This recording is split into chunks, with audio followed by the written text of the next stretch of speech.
রাস্তার আলো একটার পর একটা পিছিয়ে যাচ্ছে। লিলি আমার কাঁধে মাথা রাখলো আর বলল, মা আমি কি কিছু ভুল করেছি? আমি তার মাথা চেপে ধরলাম আর বললাম, না তুমি কিছুই করনি। কিন্তু ভেতরে আমি জানতাম আজ শুধু খাবারের ঘটনা না, আজ শুরু হলো এমন একটা লাইন যেটা ভেঙে গেলে আর আগের জায়গায় ফেরা যায় না। আমি বাসায় পৌঁছালাম না। আমি ড্রাইভারকে বললাম কাছের একটা ক্যাফেতে যেতে, সে থামালো। আমি লিলিকে নিয়ে নেমে পড়লাম ছোট্ট একটা ক্যাফে, যেখানে মানুষ কম, নরম আলো। আমি তাকে একটা বড় খাবার অর্ডার দিলাম, পিৎজা, জুস আর ডেজার্ট। মেয়েটা প্রথমে খাচ্ছিল না, তারপর একটু একটু করে খেতে শুরু করলো। আমি তাকে দেখছিলাম আর ভাবছিলাম একটা বাচ্চার অপমান কতটা নিঃশব্দ হতে পারে। ঠিক তখনই ফোনে আবার কল এলো, এবার ইয়াসিন। আমি রিসিভ করলাম। সে বলল, তুমি কি পাগল হয়ে গেছো? রিসিপশন ছেড়ে চলে গেছো কেন? আসলে কি হয়েছে বলো তো? রূপসী বলেছে এটা একটা ছোট ভুল ছিল। আমি চুপ ছিলাম। সে আবার বলল, তুমি জানো আজকের দিনটা কতটা গুরুত্বপূর্ণ ছিল আমার জন্য? আমি ধীরে ধীরে বললাম, তবে সেটা আমার মেয়ের জন্য না। সে থেমে গেল। আমি আবার বললাম, লিলির নাম কেন খাবারের তালিকায় ছিল না?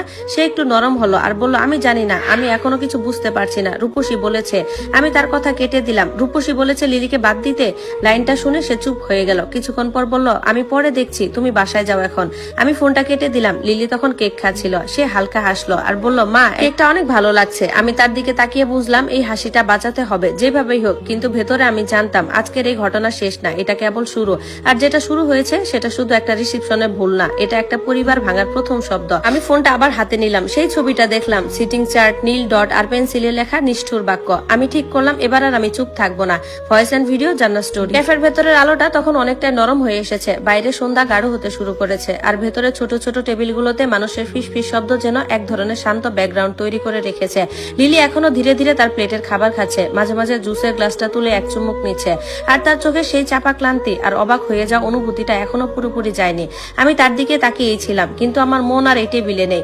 আমার মন এখন আটকে আছে সেই সিটিং চার্টের ছবিতে, যেটা এখন শুধু আমার ফোনে একটা ছবি না, বরং একটা প্রমাণ, একটা সিদ্ধান্ত আর একটা শুরু হয়ে যাওয়া যুদ্ধের প্রথম চিহ্ন।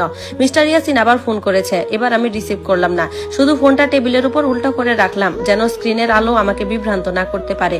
লিলি হঠাৎ মাথা তুলে বলল, মা তুমি কি আমার উপর রাগ করেছো? আমি এক মুহূর্ত চুপ থাকলাম। এই প্রশ্নটা এত ছোট, এত সাধারণ, কিন্তু এর ভেতরে লুকানো কষ্টটা অনেক বড়। আমি তার হাতটা ধরে বললাম, না মা, আমি তোমার উপর কখনোই রাগ করি না। সে একটু শান্ত হলো, কিন্তু তার চোখে এখনো একটা প্রশ্ন রয়ে গেছে, যে প্রশ্নটা সে সরাসরি বলতে পারছে না, কিন্তু অনুভব করছে। আমি কেন আলাদা হয়ে গেলাম? ক্যাফের বাইরে তখন রাত আরো ঘন হচ্ছে। আমি জানি বাসায় ফিরে গেলে আজকের পরিস্থিতি আর সহজ থাকবে না।